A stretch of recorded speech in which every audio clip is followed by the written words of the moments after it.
Bismillahirrahmanirrahim. Assalamu alaikum, dear students. Hope you are all are fine. I'm Miss Farkhanda, and today we are going to know about verb and its kind, the third part of speech, the continuity of the previous lecture. In the previous lectures, we have known about noun, pronoun, and today we are going to discuss verb. Verb, its kinds, how can you differentiate different kinds of verbs with some examples. So let's start our lecture today. That is parts of speech, verb and its kind, the third part of speech. What is a verb? Usually we say that verb is a word that shows an action. Yes, action means a complete verb which shows its complete meaning. But verb is also which tells about the noun, sometimes the condition about the subject.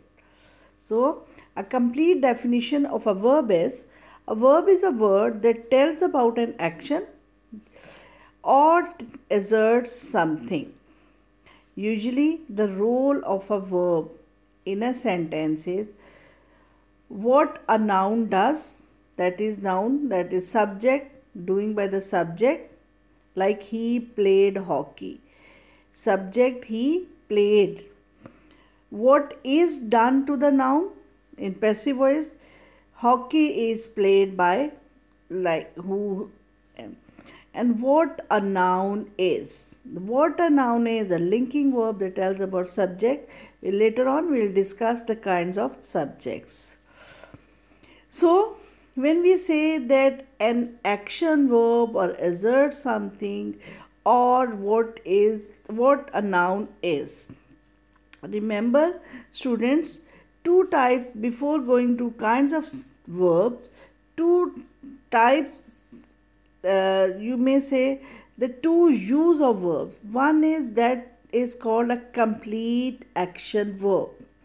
Complete action verb, that means gives you a complete meaning at its own, like play, catch, learn, teach. I have given the example that when we say with a subject I play, it gives you a complete meaning.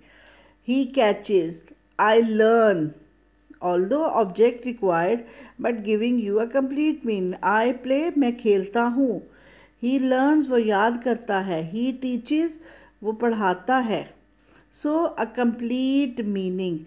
Rather, without subject they can convey you a complete meaning. Like in imperative you can just say play, that can be an order. So a complete meaning which give a verb that gives you a complete meaning stands of its own.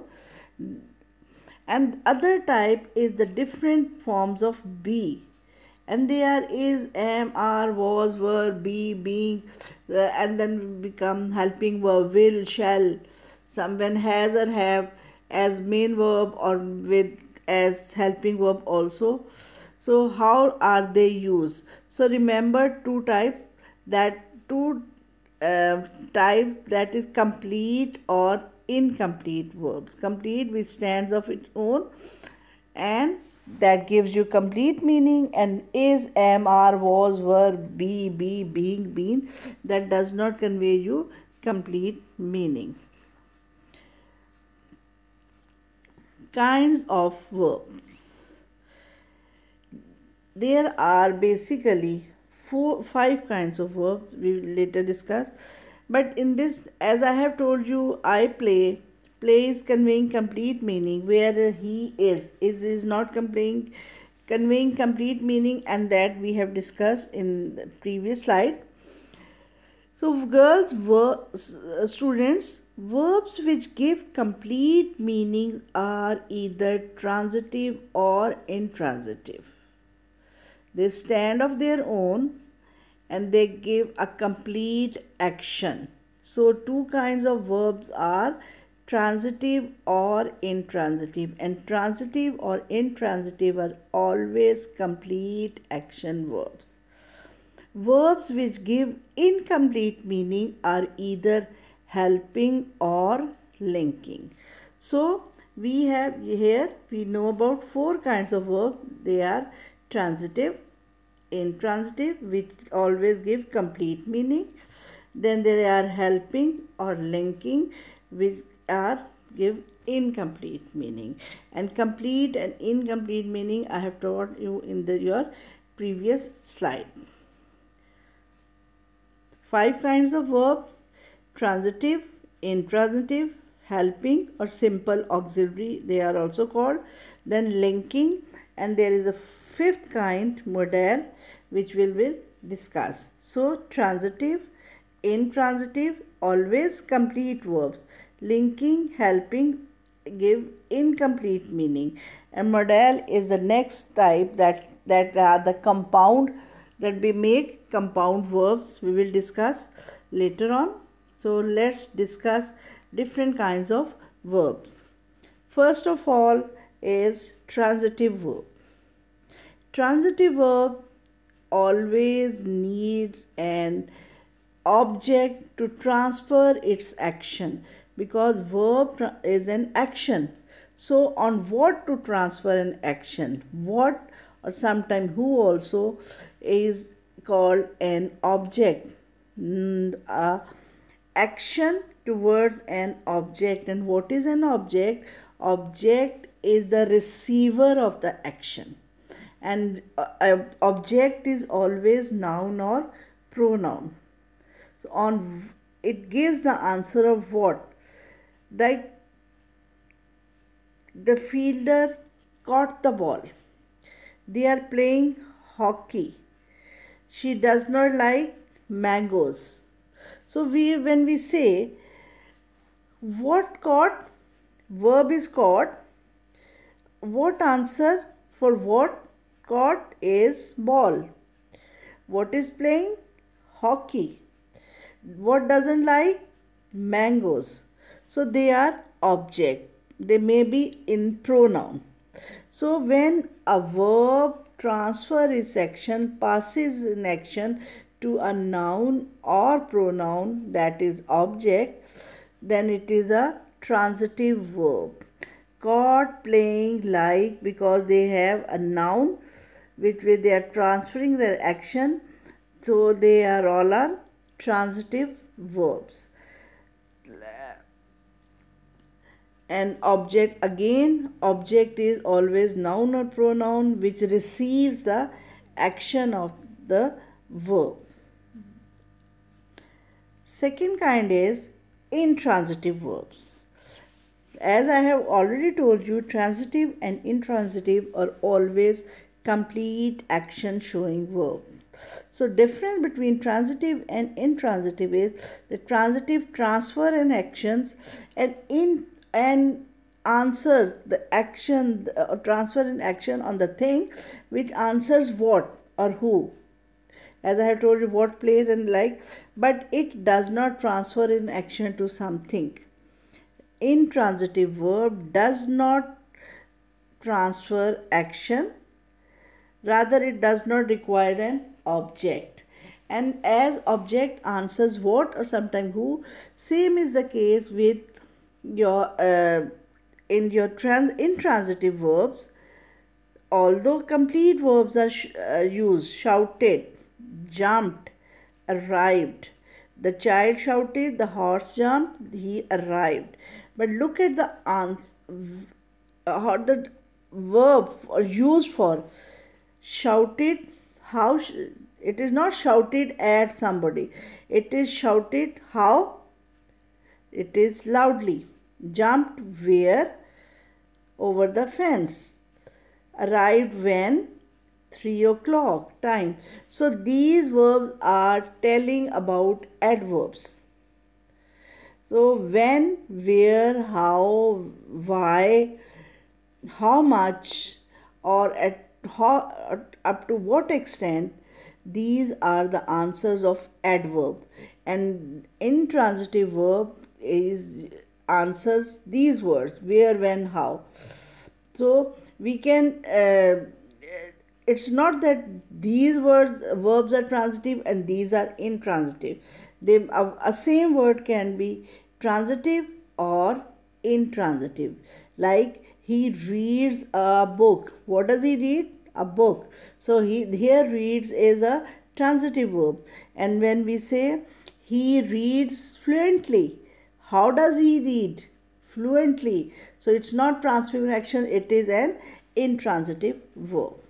Third kind of verbs is helping verbs, and they are also called simple auxiliary verbs. Helping verbs, by the name, they are, look at the how they help. What do they help? Remember, girl, in a simple auxiliary or in auxiliaries, a main verb is also required. Action verb is also required in the sentence. Mean there are two verbs in a sentence.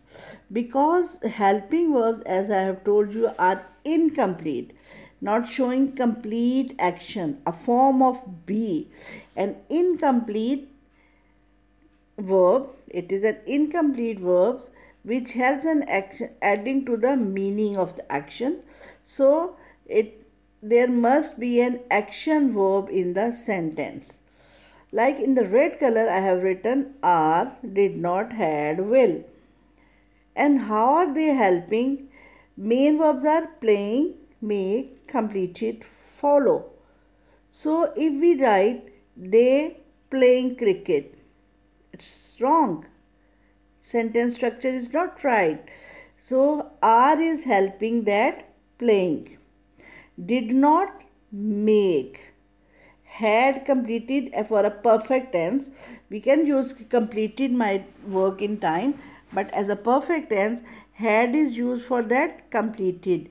Will follow, she follows, or she will follow. So they are helping other main verbs. That's why they are called helping. And look, are, is, am, are, did, do, had, will, they are helping other verbs, so they are helping or auxiliary verbs.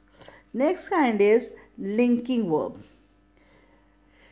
Like helping verbs, linking verbs are also incomplete. Not give the meaning of incomplete. Sometimes it seems complete, I'll tell you later, but they are incomplete verbs. They do not show complete action. An incomplete verb that connects its subject with noun or adjective. That connects, link. Previous help, now link. They create a link between subject and a noun, between subject and a adjective, and it tells what a noun is, what a noun was. The third kind of activity of the verb in the beginning of the lecture. So is, was, they are incomplete verbs. But look at these sentences. In previous helping verb, there was another main verb also. But it is telling who is a teacher? He. What was deep? Well. Who was unhappy? She. So a link between subject and noun or adjective. She, or rather it says that tells about the condition of the subject, an incomplete verb. Here they are used incomplete verb. Sometimes it also happens that some verbs are seem to be complete, or complete verbs act both as complete verbs or incomplete verbs. But when they are telling about the action, they are complete. But when they are telling about the condition, so that means they are creating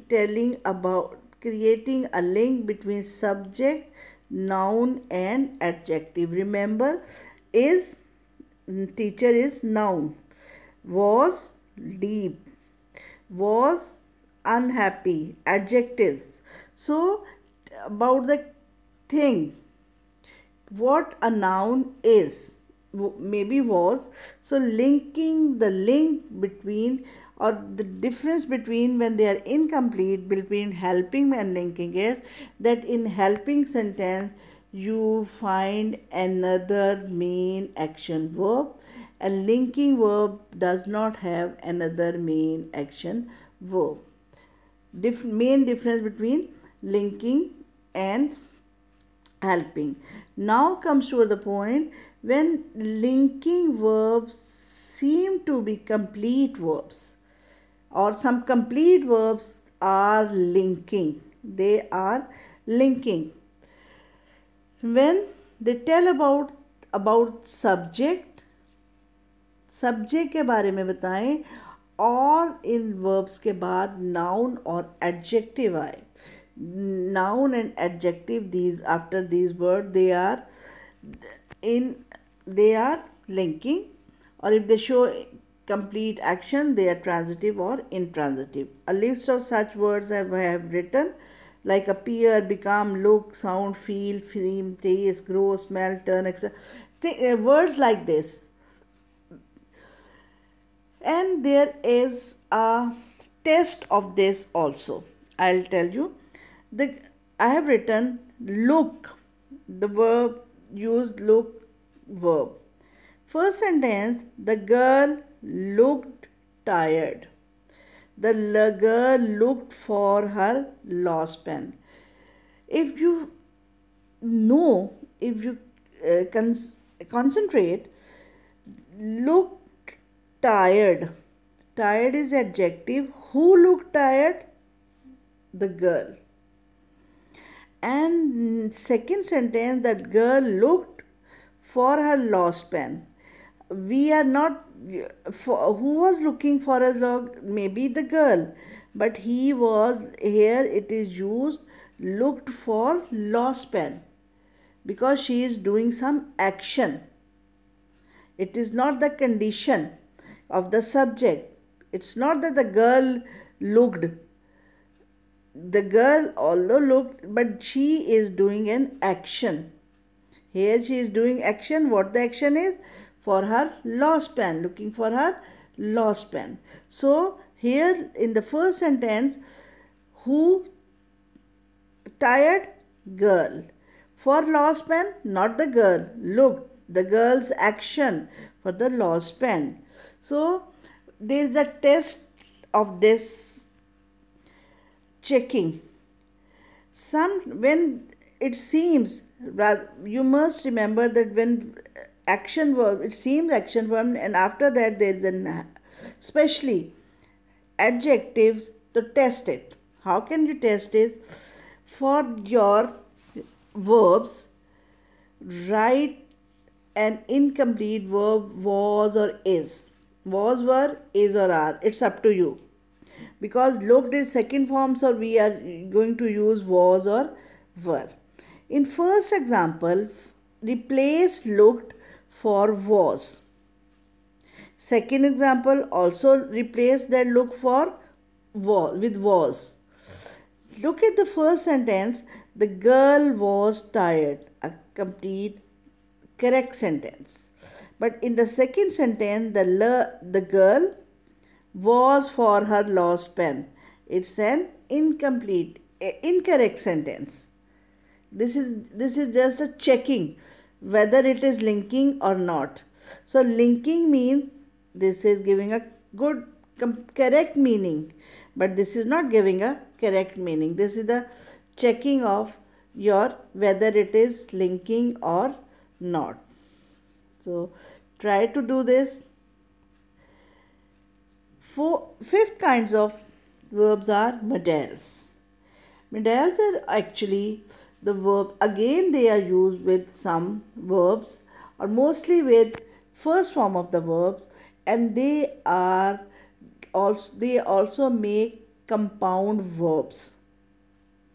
Compound means two verbs at a time, and they express necessity, permission, possibility, certainty, obligation, past habit, probability, moral duty, or ability. Simple words: necessity, that they are used for specially should, would, can, could, may, might, must, need to, had to, ought to. So they are to show you necessity, लाजमी चीज़ के लिए especially. There are modals, and the modals combined with other verbs form compound verbs. Important modals I have written, and sometimes like can or could mostly shows that what ability, sometimes permission, and it's not always that can is always used to show ability. Like for example, when they are used in a sentence, you can check it.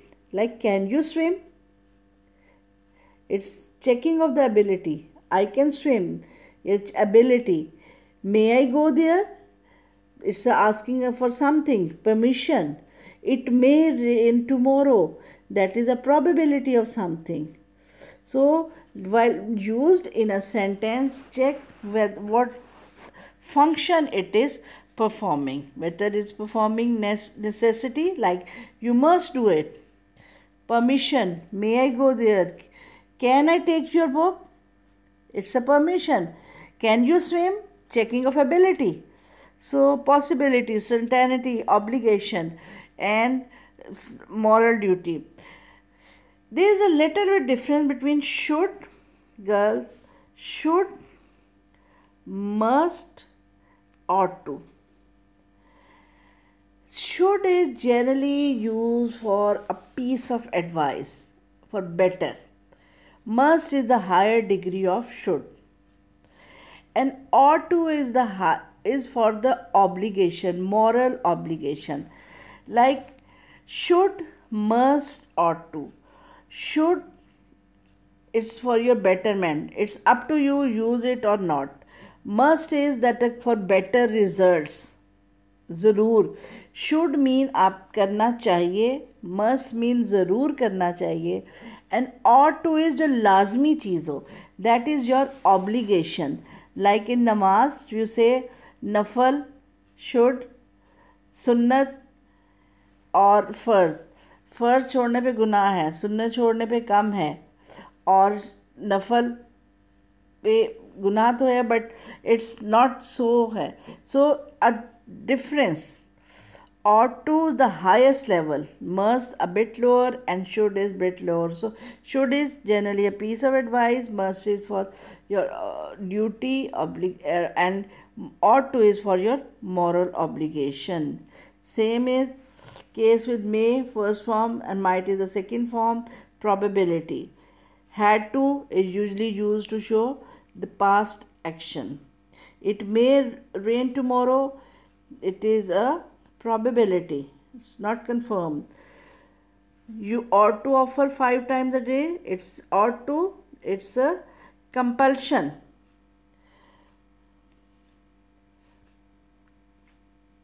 Five times a day. It's a moral obligation. Your obligation. Can you swim? Checking of your ability. You should keep your promise. A good piece of advice. Alamgir used to get up early in the morning. It's a past habit. Then there is another point to be remembered for modals, that generally, especially for shall and will, we in future tense we use he will go there. I shall do it. That is a simple future action. I shall go do this. He will go there. वो वहाँ जाएगा. I shall do it. मैं ये करूँगा. But when they are shall and will are interchanged, whereas in modern English will is used with I and we also, but especially when they are to be choose as modals or not, he shall and I will, they are interchanged.